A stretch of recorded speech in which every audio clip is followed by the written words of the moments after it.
आज हम आपको अकेले रहने की ताकत क्या होती है, इसको एक कहानी से बताने वाले हैं। कैसे आप अकेले रहकर भी सब कुछ हासिल कर सकते हो। तो दोस्तों, इस वीडियो को पूरा देखना। मैं दावे के साथ कह सकता हूं कि इस वीडियो को देखने के बाद आप अकेले रहने की ताकत के बारे में जान जाएंगे। तो चलिए शुरू करते हैं। एक छोटे से गांव में एक बुद्ध अपना आश्रम बनाकर रहा करते थे। उनका चलन दूर दूर के गांवों तक था, क्योंकि उनका ज्ञान देने का तरीका दूसरे लोगों से काफी अलग था। शुरुआत में वह अपने शिष्यों को उपदेशों के माध्यम से ज्ञान देते थे।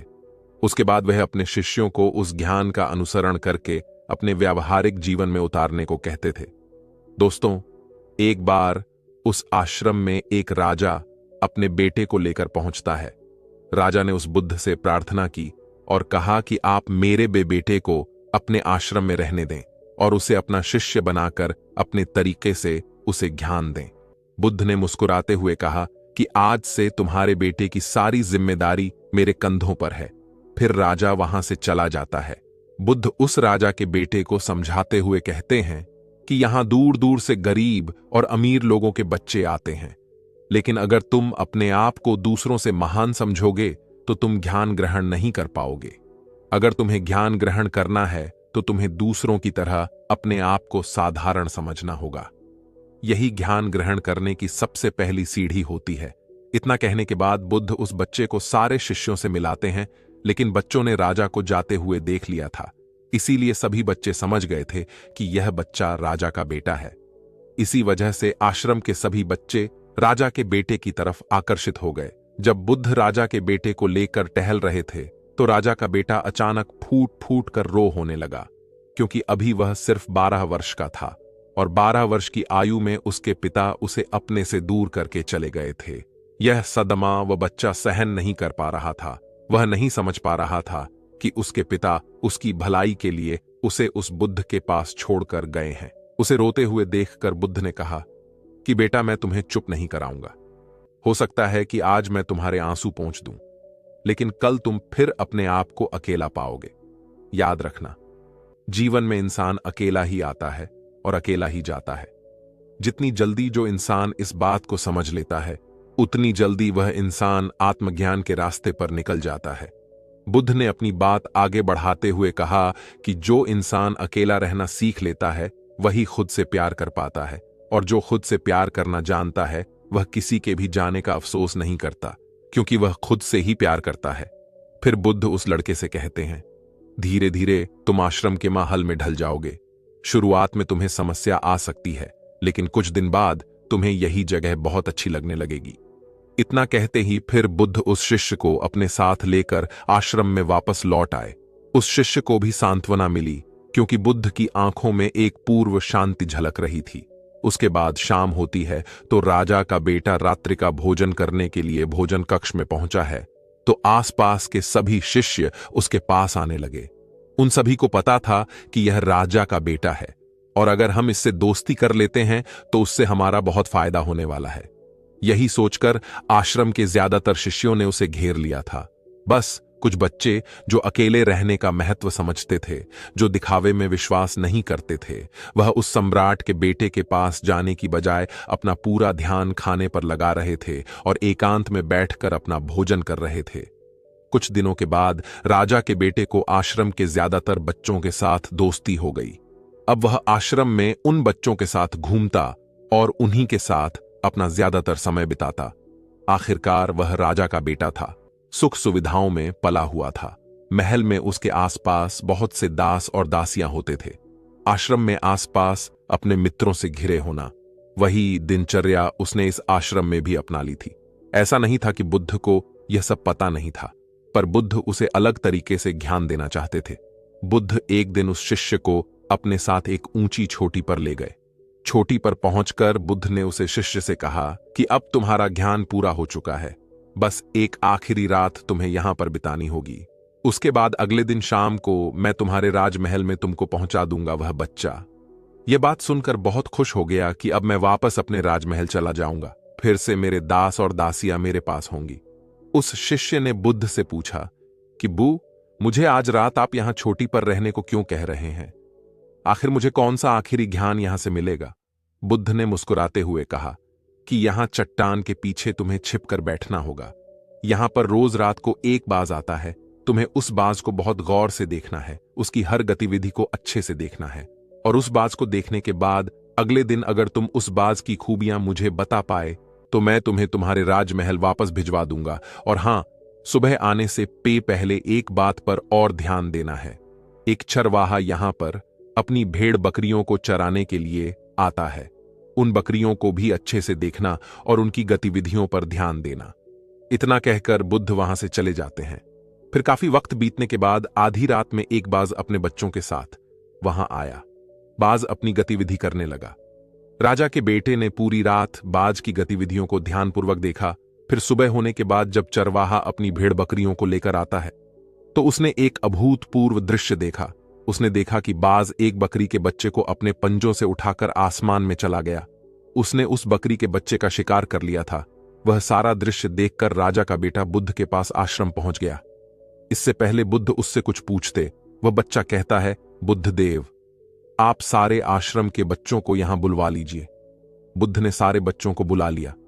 बुद्ध कहते हैं कि बताओ वत्स, क्या बात है। फिर वह राजा का बेटा अपनी बात कहता है कि मैंने अपने जीवन में बहुत सारे पक्षी को देखा है, लेकिन बाज उन सभी पक्षियों में से अलग और अद्भुत पक्षी हैं।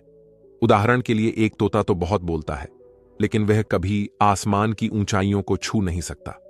ठीक वैसे ही एक बाज जो हमेशा शांत रहता है, वह आसमान की ऊंचाइयों को भी छू सकता है। एक बाज जब अपना शिकार निश्चित कर लेता है तो वह उसी पर नजरें टिकाए रखता है, चाहे बाज कितनी भी ऊंचाई पर हो, चाहे कितना भी तूफान आ जाए, फिर भी उसकी नजरें अपने लक्ष्य पर रहती हैं। आज सुबह जिस बाज को मैंने देखा, वह हर बकरी को अपना शिकार नहीं बनाता, बल्कि उस बकरी के बच्चे का शिकार करता जिस पर उसकी नजर थी। इस बाज की तरह ही हमें भी अपना ध्यान एक ही लक्ष्य पर स्थिर रखना चाहिए, चाहे कितनी भी रुकावटें क्यों ना आए। हमें एक ही लक्ष्य पर अपना ध्यान केंद्रित करना चाहिए दोस्तों। दूसरी बात मैंने यह सीखी है कि बाज दूसरे पक्षी की तरह झुंड में नहीं रहता है। वह आकाश में हमेशा अकेला ही रहता है। इसे हमें यही सीख लेनी चाहिए कि छोटे सोच वाले लोगों के साथ कभी नहीं रहना चाहिए। आखिरकार हम भी वैसा ही बन जाते थे हैं। इसलिए महान लोगों के साथ रहो या अकेले रहो, क्योंकि जब हम अकेले रहते हैं तो अपनी ताकत और कमजोरियों को अच्छे से जान पाते हैं। हम अपनी कमजोरी को जानकर उसे दूर कर सकते हैं और अपनी ताकत को जानकर उसका सही से उपयोग कर सकते हैं। लेकिन यह तभी संभव होगा जब हम अकेले रहना सीखेंगे। दोस्तों, तीसरी बात, हमें यह सीख लेना चाहिए कि बाज हमेशा अपनी सीमाओं से ऊपर रहता है। जब तूफान आता है तो हर एक पक्षी अपने घोंसले की ओर भागता है, लेकिन बाज ही एक ऐसा पक्षी है जो अपनी सीमाओं को पार करके तूफान से लड़कर बादलों के ऊपर चला जाता है। वह तब तक ऊपर उड़ता रहता है जब तक कि तूफान शांत ना हो जाए। बाज अपनी सीमाओं को इसलिए हटा पाता है क्योंकि वह समस्याओं के आने पर घबराता नहीं है, बल्कि उसे एक सकारात्मक नजरिए से उसका सामना करता है। इसी तरह हमारे जीवन में कितनी भी रुकावटें क्यों ना आ जाएं, हमें उसका सामना करना चाहिए, न कि डर कर भागना चाहिए। चौथी बात है, हमें यह सीखना चाहिए कि बाज अपने घोंसले में घास के कोमल तिनके नहीं रखते। जो तिनके कोमल हो जाते हैं वो उन्हें निकाल कर फेंक देते हैं।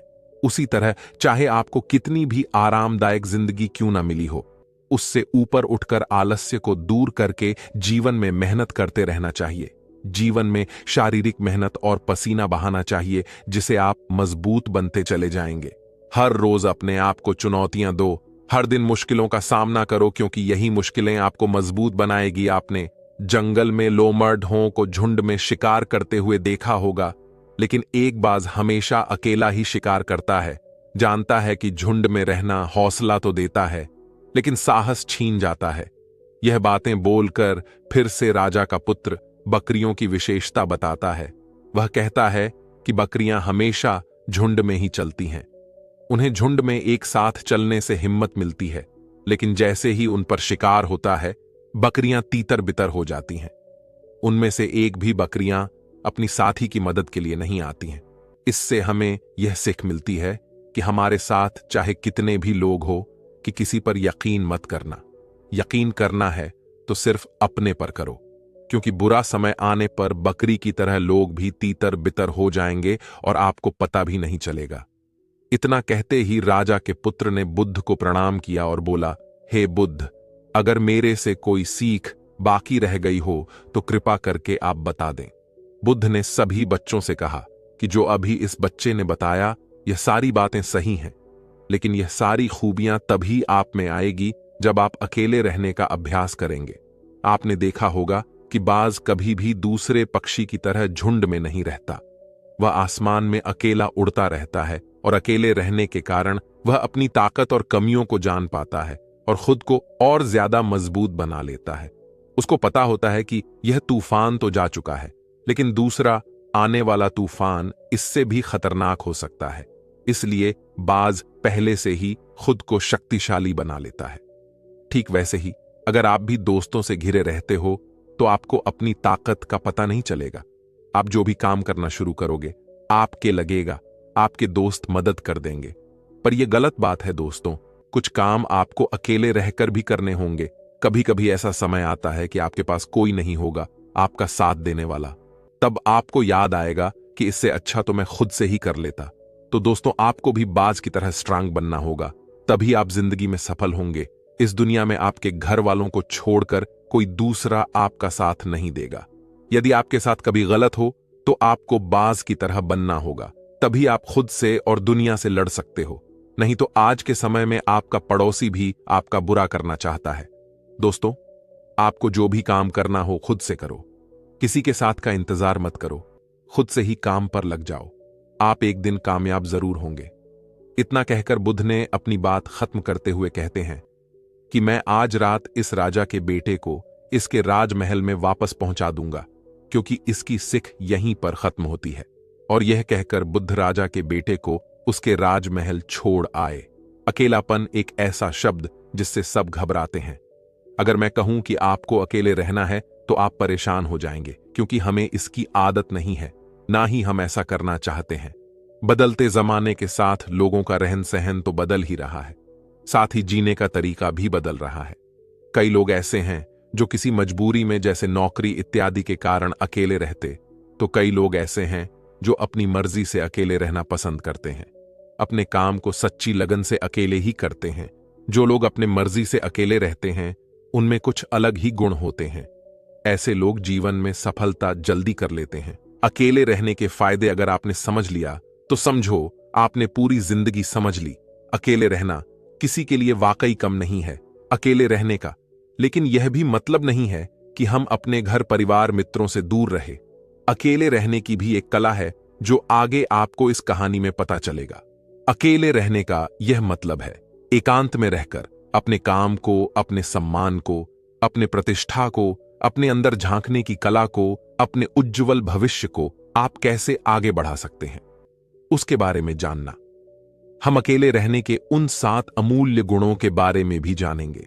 इस कहानी के माध्यम से एक व्यक्ति एक गुरु के पास आया और बोला, गुरुदेव, मेरे दुख का कारण क्या है? वह गुरुदेव बहुत ही बड़े ज्ञानी व्यक्ति थे। गुरु ने कहा, अपने आप को चीजों से चिपका लेना, चीजों को पता कर लेना और उन चीजों के प्रति आसक्त होकर उसके पीछे भागना ही तुम्हारे दुख का कारण है। उस व्यक्ति ने गुरु को धन्यवाद किया और कहा, गुरुदेव, आपने तो मेरी समस्या का समाधान कर दिया। मैं इतने दिनों से अपनी समस्या का समाधान चाहता था। आपका धन्यवाद गुरुदेव। यह कहकर वह व्यक्ति वहां से जाने लगा। तभी गुरुदेव ने कहा, पूरी बात तो सुन लो। उस व्यक्ति ने कहा, नहीं गुरुदेव, आपका इशारा मिल गया, बस वही काफी है, और समझदार को इशारा ही काफी होता है। 1 महीने के बाद वह व्यक्ति फिर से गुरु के पास आया। इस बार उस व्यक्ति का हाल बहुत ही बुरा था। वह बहुत ही दुखी था और सीधे गुरु के चरणों में गिर गया और कहा, गुरुदेव, आपने जो कहा था मैंने वैसा ही किया, पर मुझे यह सुख नहीं मिला, मुझे तो और दुख मिल रहा है। गुरु ने उस व्यक्ति से पूछा, तुमने ऐसा क्या किया? व्यक्ति ने कहा, मुझे अपने परिवार वालों से, मित्र रिश्तेदारों से दुख मिल रहा था। मैंने उसे छोड़ दिया और छोड़कर चला गया। 2-4 दिन तो मुझे अच्छा लगा, पर धीरे धीरे मुझे उनकी याद आने लगे। अपने माता पिता, अपनी पत्नी, अपने बच्चे याद आने लगे, रिश्तेदार, यहां तक कि अपने शत्रु भी मुझे याद आने लगे। इतना दुखी तो मैं उनके पास रहकर भी नहीं था जितना मैं उनसे दूर होकर हो गया। इसलिए आज मैं वापस अपने घर जाने के लिए निकला था और आपके पास आ पहुंचा। आपने मुझे इतनी गलत सलाह क्यों दी? गुरुदेव गुरु मुस्कुराए और गुरु ने कहा, तुम परिवार को छोड़कर भागे, मित्र, रिश्तेदारों, हर तरफ की शक्तियों को भी छोड़कर भागे। पर यह तुम्हारी गलत फहमी थी कि तुम छोड़कर भाग रहे हो। वास्तव में तो तुम उन्हें लेकर भाग रहे थे। व्यक्ति ने कहा, पर गुरुदेव, मैं तो किसी को अपने साथ नहीं लाया। गुरु ने कहा, जो चीज हमें दुख देती है वह कहीं बाहर नहीं होती। यहां तक कि जो हमें सुख देती है वह अभी बाहर नहीं होती। ये सब परिवार वाले रिश्तेदार, मित्र, शत्रु, ये सब कहां बसते हैं?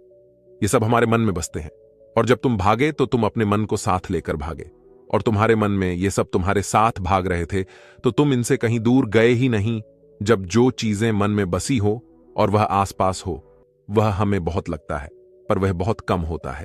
और जब हम इन चीजों से दूर हो जाते हैं, यानी छोड़कर भाग जाते हैं, तब मन उन चीजों को पाने के लिए फिर से प्रयास करने लगता है, और तब यह चीजें बहुत ज्यादा दुख देती हैं, जैसा तुम्हें हो रहा। व्यक्ति ने कहा, तो गुरुदेव, मैं क्या करूं?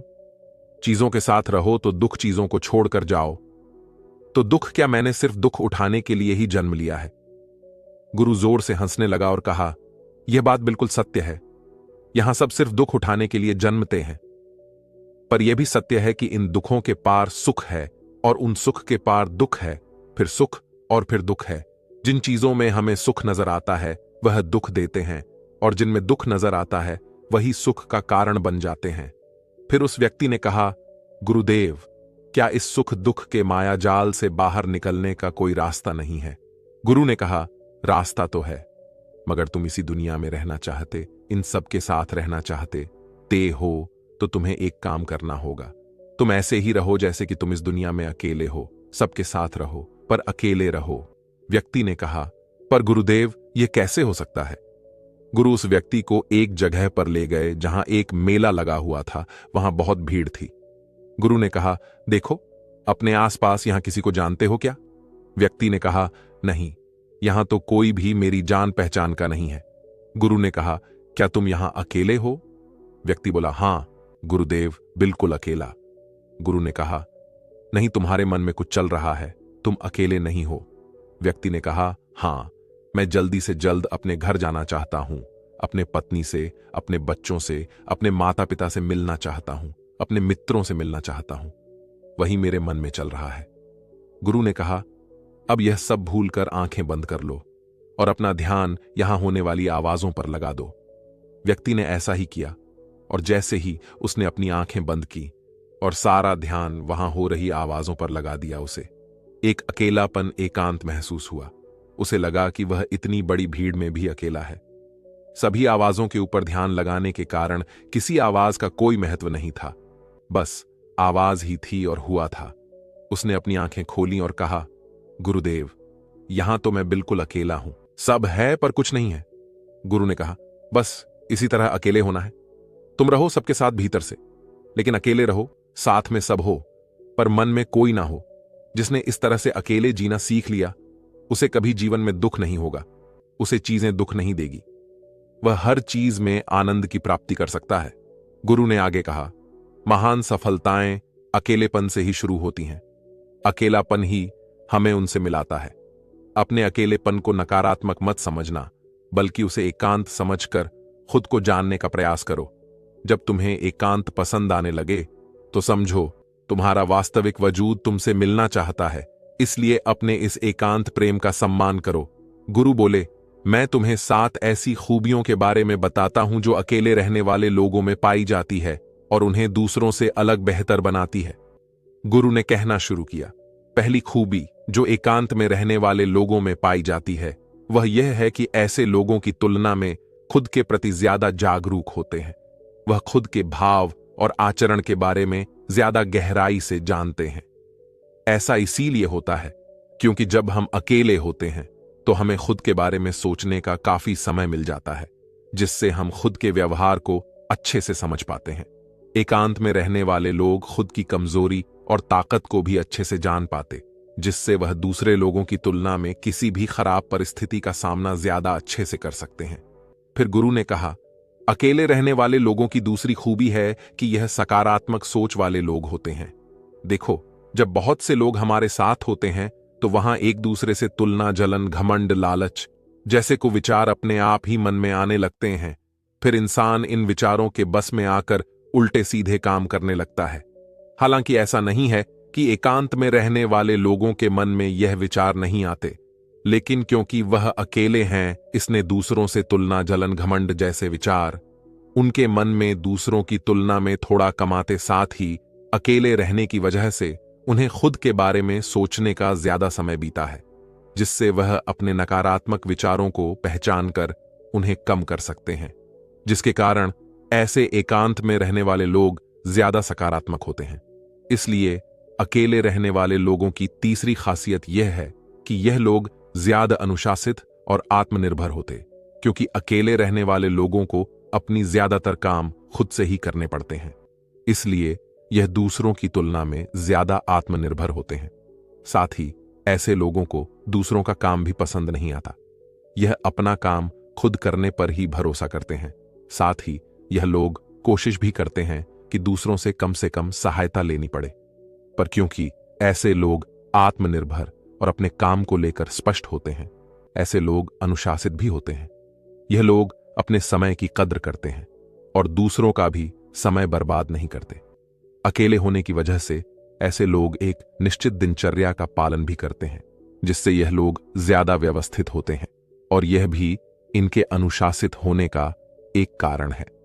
फिर गुरु ने आगे कहा, अकेले रहने वाले लोगों की चौथी खासियत यह है, यह लोग किसी भी चीज के बारे में बड़ी बारीकी से और गहराई में जाकर सोच सकते हैं। अकेले रहने वाले लोगों की यह सबसे बड़ी खासियत होती, इसलिए जितने भी लेखक, कवि और बड़े बड़े कहानियों के रचयिता हैं, उन सभी को एकांत में रहना पसंद था, क्योंकि जब कोई व्यक्ति एकांत में होता है तो अपने अंदर की आवाज सुन पाता है।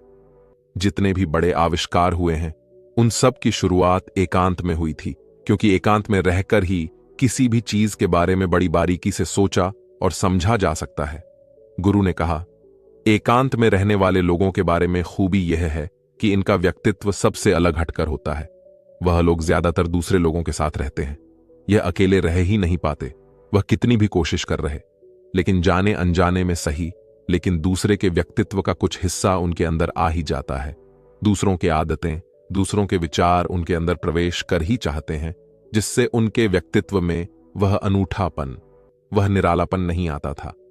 उनका व्यक्तित्व कई सारे लोगों के साथ व्यक्तित्व का मिश्रण होता है, पर क्योंकि एकांत में रहने वाले लोग अपना ज्यादातर समय अपने साथ बिताते, इसलिए यह दूसरों की बातें और विचारों से बहुत ही कम प्रभावित होते हैं। इनके अपने जीवन को जीने के खुद बनाए नियम और कायदे होते हैं, जिनका यह पालन करता है, और यह किसी से भी आसानी से प्रभावित नहीं होता। इसलिए ऐसी लोगों की शख्सियत सबसे हटकर सबसे अलग होती है। इसलिए इनके व्यवहार में एक अलग ही निरालापन होता है, जो किसी दूसरे व्यक्ति को भी पसंद आ सकता है और नहीं भी। गुरु बोले, छठी खासियत जो एकांत में रहने वाले लोगों में होती है, ज्यादा लोगों से अपने संबंध नहीं बनाते, लेकिन यह जितने भी लोगों से संबंध बनाते हैं, सच्चे दिल से बनाते हैं।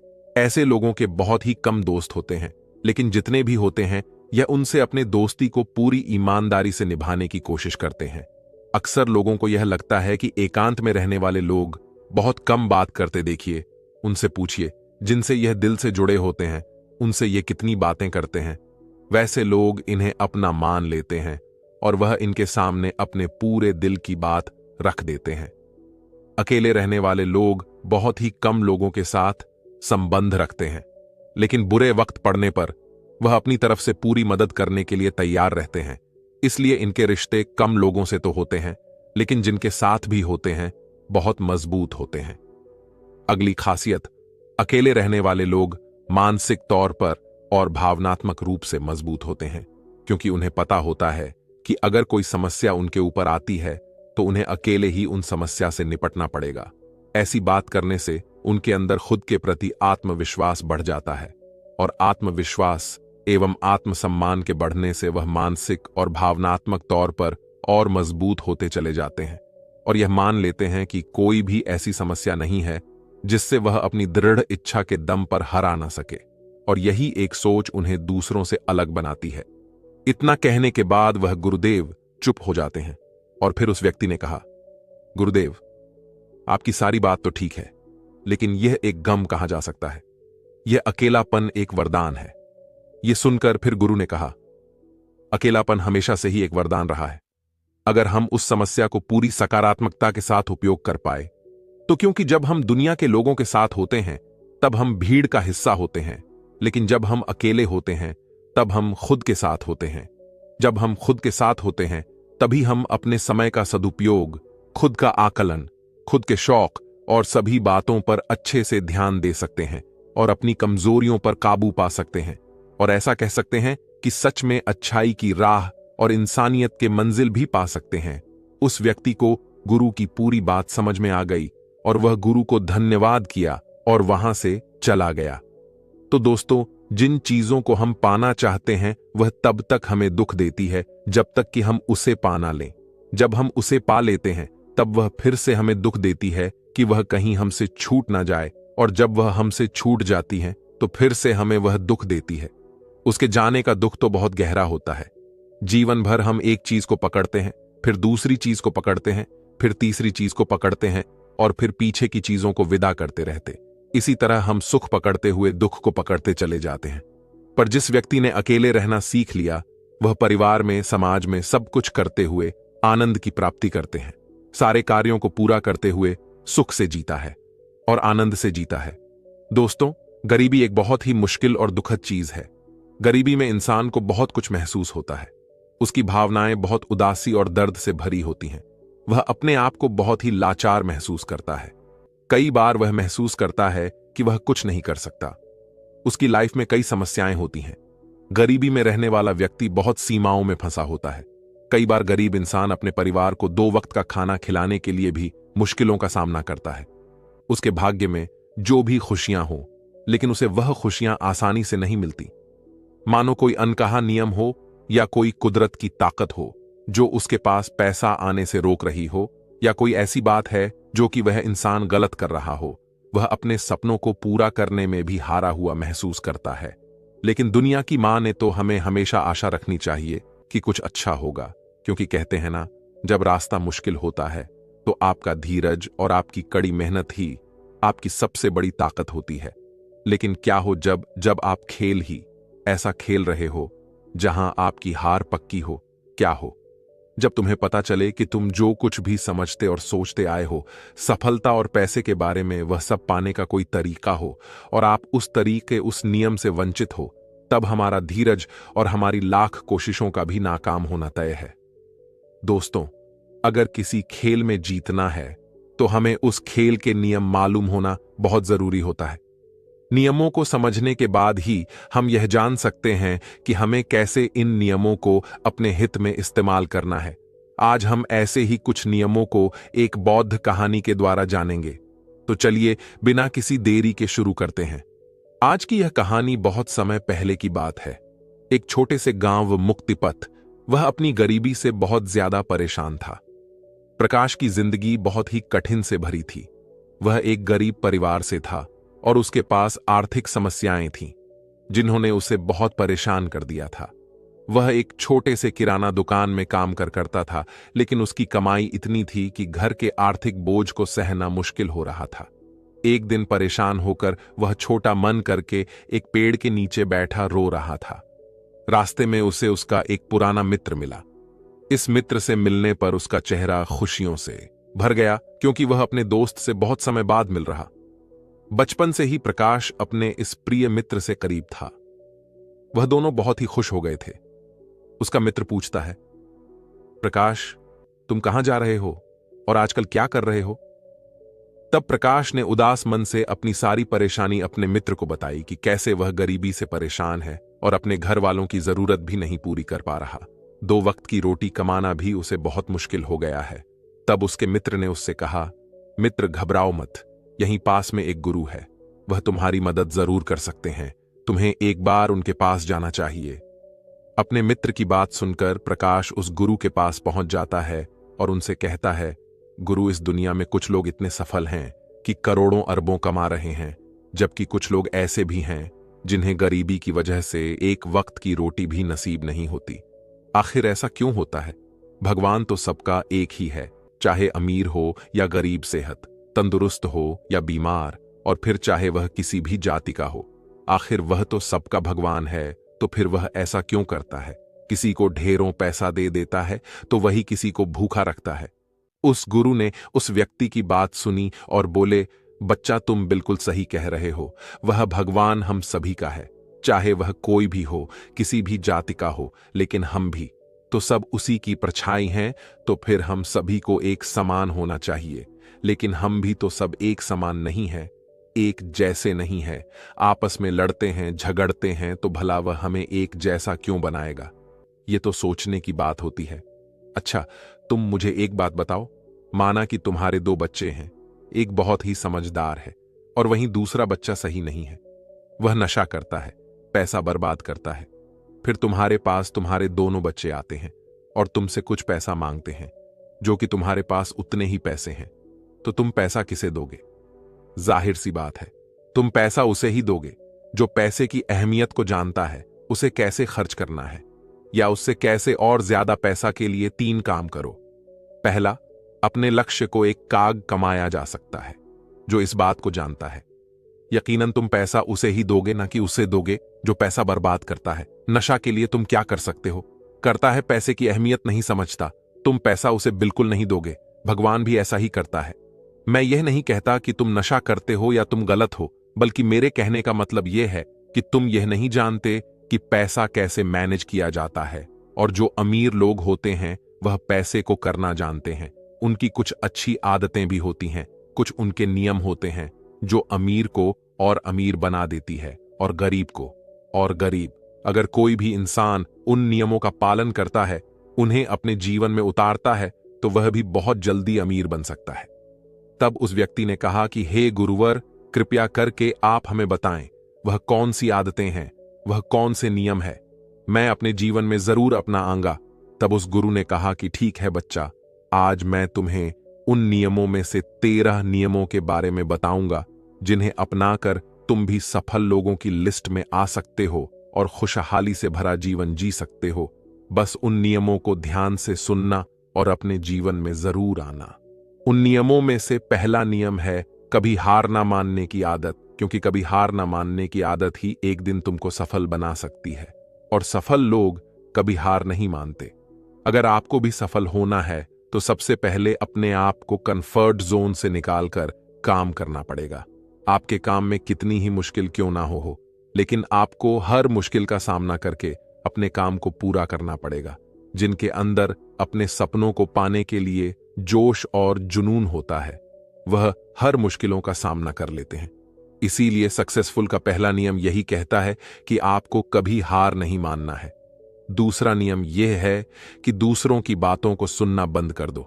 ज्यादातर लोग अपने कामों को इसीलिए छोड़ देते हैं क्योंकि वह दूसरों की ज्यादा सुनते हैं।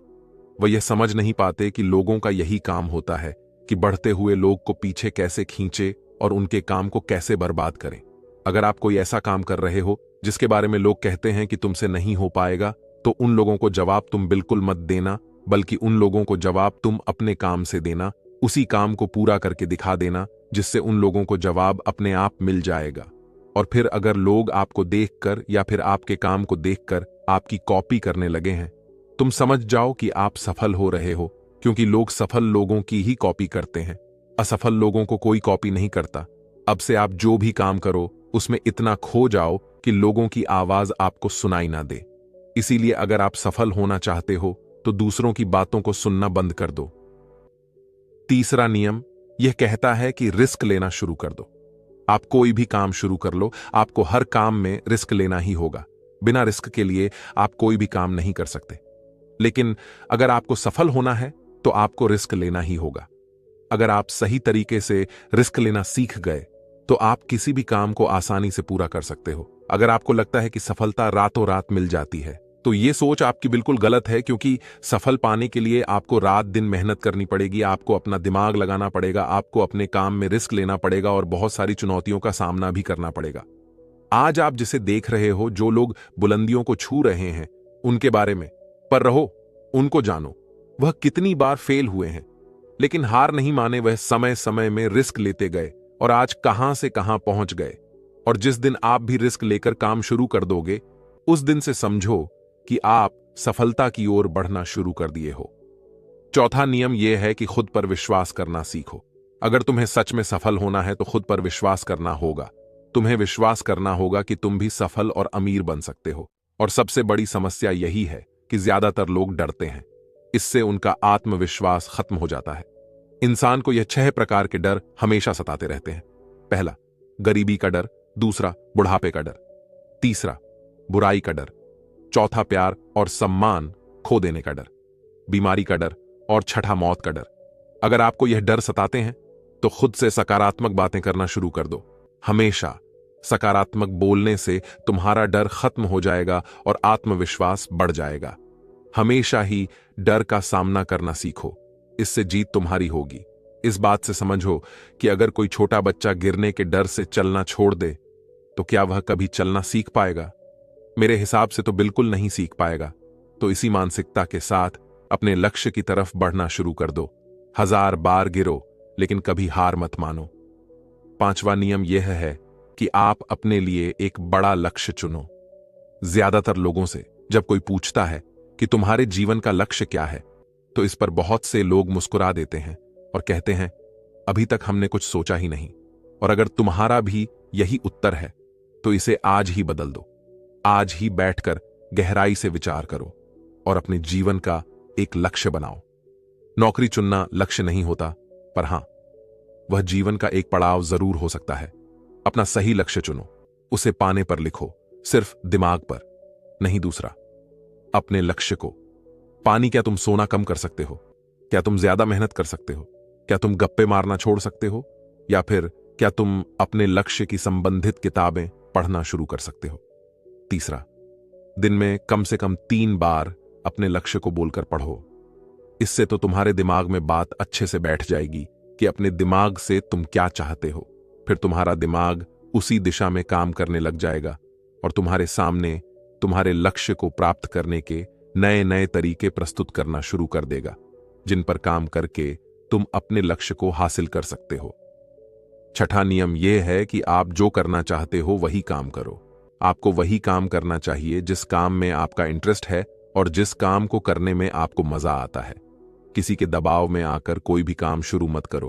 उनसे कह दो कि मुझे यह काम नहीं करना, क्योंकि अगर आप वह काम करना शुरू कर देते हो जिस काम में आपका इंटरेस्ट है, तो उस काम के प्रति आपका मन लगा रहेगा और आपको मजा भी आएगा। इसीलिए हर इंसान को हमेशा वही काम करना चाहिए जिस काम को करने में मजा आए। लेकिन वहीं पर अगर आप वह काम करते हो जिस काम के प्रति आपका जरा भी इंटरेस्ट नहीं है, तो कुछ समय के बाद आप बोर होने लग जाओगे और उस काम को छोड़ दोगे और फिर इस तरह आप कभी सफल नहीं हो पाओगे। इसीलिए हमेशा इंसान को वही काम करना चाहिए जिसमें उसका इंटरेस्ट हो। यह आपकी लाइफ का सवाल होता है। इसीलिए डिसीजन भी आपको खुद ही लेना चाहिए कि आपको क्या करना है और क्या नहीं। 7वां नियम यह है कि सबसे जरूरी काम पहले करो। अगर आप अपने सबसे जरूरी काम को पहले खत्म कर देते हो तो बाकी के बचे हुए काम आपके लिए और भी आसान हो जाते हैं। सबसे जरूरी काम को पहले करने से आपका टेंशन खत्म हो जाता है। इसीलिए अपने दिन के सबसे जरूरी काम को सबसे पहले खत्म कर लेना चाहिए। 8वां नियम यह है कि आप अपने काम पर फोकस रखो। अगर आपका किसी काम में फोकस नहीं होता तो आपका काम कभी भी खत्म नहीं होगा। जब तक किसी काम को पूरे फोकस के साथ ना किया जाए, तब तक उस काम को करने का कोई मतलब नहीं होता। इसीलिए कोई भी काम करो तो उसे पूरे फोकस के साथ करो। 9वां नियम यह है कि अपना दिमाग लगाकर खूब मेहनत करो। सफल होने के लिए आपको बहुत मेहनत करनी पड़ेगी। आप जिस फील्ड में हो उस फील्ड में इतनी मेहनत करो कि उस फील्ड से रिलेटेड सारे काम आपको बहुत ही आसान लगने लग जाए। अगर आप मेहनत करके अपने काम से रिलेटेड सारी चीजों को सीख लेते हो तो आप बहुत ही जल्दी सफल हो सकते हो। सफल होने लिए आपको अपने फील्ड का मास्टर होना पड़ेगा। और हां, मेहनत के साथ साथ आपको अपना दिमाग भी लगाना है। अगर आप मेहनत करते रहोगे और दिमाग नहीं लगाओगे तो भी आप एक सक्सेसफुल इंसान नहीं बन पाओगे। आपने सुना और देखा भी होगा, गधा मेहनत तो बहुत करता है लेकिन उसकी कोई इज्जत नहीं होती क्योंकि वह दिमाग नहीं लगाता। इसीलिए खूब मेहनत करो, दिमाग लगाओ और अपने सपनों को पूरा करो। 10वां नियम यह है कि अपनी गलतियों से सीखो। सफल लोग हमेशा अपनी गलतियों से कुछ ना कुछ सीखते रहते हैं। आप भगवान नहीं है कि आपसे गलतियां नहीं होंगी, आपसे भी गलतियां हो सकती हैं। इस दुनिया में हर इंसान से गलतियां होती हैं, इसीलिए गलतियां अगर होती हैं तो उनसे सीखो और गलतियों को सुधार कर आगे बढ़ो। जो इंसान गलतियां करता है वह उन गलतियों से बहुत कुछ सीखता भी है और उन गलतियों को दोबारा करने से बचता भी है। इसीलिए अगर आप कोई काम कर रहे हो और आपसे कोई गलती हो जाए तो निराश मत होना। अरे गलतियां तो वही लोग करते हैं जो कुछ करने का रखते हैं। जो कुछ करने का साहस ही नहीं रखते वह गलतियां कैसे करेंगे? अगर हार के डर से मैदान में नहीं उतरेंगे तो तुम्हें जीत कैसे मिलेगी? इसीलिए मैं यही कहूंगा कि गलतियों से मत घबराओ, बस कुछ करने का साहस रखो। 11वां नियम कि नई स्किल सीखो। वह सारी जरूरी स्किल्स को सीखो जो आपको आपकी जिंदगी में आगे बढ़ने में मदद कर सकती है। अगर आपके पास कोई यूनिक स्किल है तो आप उस स्किल की मदद से खुद को सफल बना सकते हो। आपको अपने फील्ड से रिलेटेड सारी जरूरी स्किल्स को सीखना चाहिए। अगर आपके पास अपने फील्ड से रिलेटेड कोई स्किल्स हैं तो वह आपको जिंदगी में आगे बढ़ाने में मदद कर सकती है। इसीलिए ऐसी स्किल्स को सीखो जो आपके काम आ सकती है। 12वां नियम यह है कि आप अपना लक्ष्य बनाओ सफल होने के लिए। सबसे जरूरी चीज जो है वह है अपने जीवन का लक्ष्य बनाना। अगर आपके जीवन का कोई लक्ष्य नहीं है तो इस जीवन को जीने का कोई फायदा नहीं है। अगर आप घर से कहीं जाने के लिए निकलते हो लेकिन आपको पता ही नहीं है कि आपको कहां जाना है तो फिर आप क्या करोगे? क्या आप ऐसे ही आगे बढ़ते जाओगे? यकीनन आपका जवाब होगा नहीं। इसी तरह अगर आपने अपने जीवन का कोई लक्ष्य नहीं बनाया तो आप जीवन में कुछ नहीं कर पाओगे। इसीलिए यह बहुत जरूरी है कि आपको अपने जीवन का कोई ना कोई लक्ष्य बनाना चाहिए और उस लक्ष्य को पाने के लिए मेहनत भी करनी चाहिए। इसीलिए अभी के अभी अपना कोई लक्ष्य बनाओ और उसे पूरा करने के लिए प्लान बनाओ और फिर आज और अभी ही काम पर लग जाओ। 13वां और आखिरी नियम यह है कि लोगों की मदद करो। लोगों की मदद करने से हमारा दिमाग खुद को अमीर समझता है और फिर वह हमें अमीरी की दिशा में ले जाता है और वैसे ही हमारी सोच को बना देता है। और यह बात तो हम सभी जानते हैं कि जैसे हमारी सोच होती है हम वैसे ही बन जाते हैं। तो आज से ही लोगों की मदद करनी शुरू कर दो और अमीर बनने के लिए लोगों की दुआ लेना शुरू कर दो। और फिर ये सारी बातें बताकर उस गुरु ने प्रकाश से कहा कि अच्छा, अब तुम जा सकते हो और इन बातों का पालन करो और फिर तुम मुझसे 6 महीने के बाद मिलना। प्रकाश ने भी गुरु का धन्यवाद किया और वहां से चला गया। बढ़ते हैं दूसरा कहानी की तरफ। दोस्तों, प्रकृति ने हमारे शरीर को 5 तत्वों से बनाया है, लेकिन कलयुग के इंसानों ने उसमें एक तत्व और जोड़ कर दिया और वह है पैसा। पैसे से सब चीज नहीं खरीदी जा सकती, लेकिन पैसे से बहुत कुछ खरीदा जा सकता है। एक संत एक गांव में प्रवचन दे रहे थे कि पैसे के पीछे मत भागो, यह माया का दलदल है और इसके दलदल में जो फंस गया वह पूरी जिंदगी दुखी रहता है। और वहां बैठे सभी लोग इसी बात पर तालियां बजा रहे थे। उन्हें यह बात नहीं पता थी कि यह संत इस बात को बोलने के लिए पैसा लेता है। यही तो माया का खेल है जो कि इस दुनिया में बहुत कम लोग जान पाते हैं, और जिसने जान लिया उसे इस माया ने बुलंदियों की चोटी पर पहुंचा दिया। दोस्तों, आज के समय में पैसा कमाना इतना मुश्किल नहीं है जितना मुश्किल उस पैसे को संभालना है। इस दुनिया में बहुत लोग ऐसे होते हैं जिनके पास कुछ पैसा क्या आ जाता है, वह लोग घमंडी जाते हैं। वह लोग पैसे के नियम को जानते ही नहीं है। आप लोग जानते होंगे कि सरस्वती की तस्वीर हमेशा बैठी हुई रहती है और लक्ष्मी की तस्वीर हमेशा खड़ी हुई अवस्था में। सरस्वती यह कहती है कि मैं जल्दी आऊंगी नहीं, और यदि मैं आ गई तो जाऊंगी नहीं, क्योंकि ध्यान इतनी जल्दी से अर्जित नहीं किया जा सकता। और यदि एक बार हमने ज्ञान अर्जित कर लिया तो वह हमसे कोई छीन नहीं सकता। लेकिन लक्ष्मी का यह नियम होता है कि वह जल्दी आ भी जाती है तो जल्दी चले भी जाती है। यदि किसी इंसान को सही तरीके से रखना नहीं आया तो बहुत जल्दी उस घर से निकल जाती है। आज की इस कहानी के अंदर मैं आप लोगों को 6 ऐसे खर्च बताऊंगा जिसको आपको आज से और अभी से बंद कर देना चाहिए, तो ही आप पैसे के सही नियम को समझ पाएंगे। आप कितना कमाते हो यह जरूरी नहीं, जितना भी कमाते हो उसमें से आप अपना खर्चा इन 6 जगहों पर काम कर दो। धीरे धीरे आपके घर में पैसा रुकना शुरू हो जाएगा। को खुद को लगेगा कि सच में हमारे घर में पैसा रुकना शुरू हो गया है।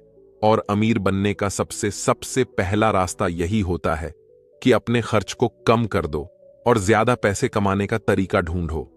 तो चलिए जानते हैं इस कहानी के माध्यम से कि वो कौन से 6 ऐसी जगह हैं जहां हमें पैसा नहीं खर्च करना चाहिए। तो आइए कहानी शुरू करते हैं। कहानी अच्छी लगे तो कमेंट बॉक्स में नमो बुद्धा लिखकर वीडियो लाइक करना ना भूलें।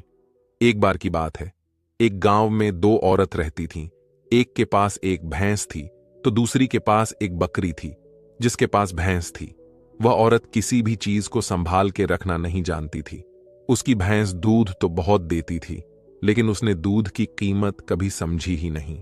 वह सारा दूध घर की बिल्ली को पिला देती थी, दूध को ऐसे ही खर्च कर देती थी। दूध को किस तरीके से सही उपयोग में लिया जाता है वह औरत जानती ही नहीं थी। और जिसके पास बकरी थी वह दूध की कीमत जानती थी, इसलिए वह दूध के एक एक बूंद को बचाकर रखती थी और उससे दही जमाकर घी निकल लेती थी और धीरे धीरे वह बहुत सारा घी इकट्ठा कर लेती थी। अब जिसके पास भैंस थी उसने दूध की अहमियत कभी जानी ही नहीं थी। उसने कभी दूध से घी निकलने के बारे में सोचा ही नहीं था।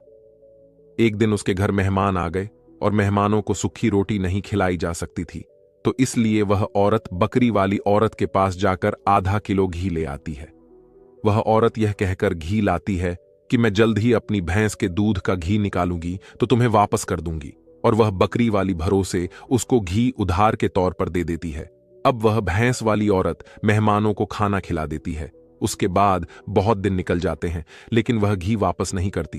अब बकरी वाली औरत भैंस वाली औरत के पास जाती है और कहती है कि मैं तुम्हें एक बार घी दिया था तो मैं वह घी वापस लेने आई हूं। यह सुनकर वह औरत कहती है, कौन सा घी? तू भला मुझे घी कैसे दे सकती है?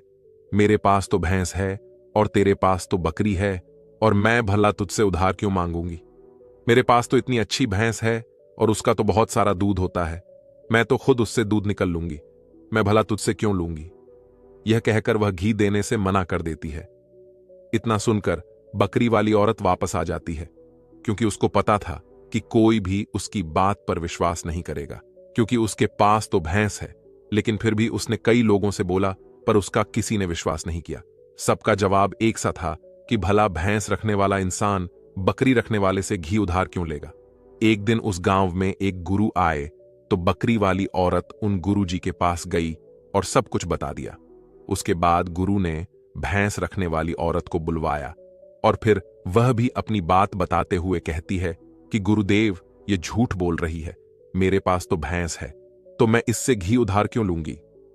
अब फैसला गुरु को करना था कि भैंस वाली औरत ने घी उधार लिया है या नहीं, क्योंकि बकरी का दूध बहुत कम होता है और भैंस का बहुत ज्यादा, तो क्या जरूरत हो गई कि घी उधार लेना पड़ जाए।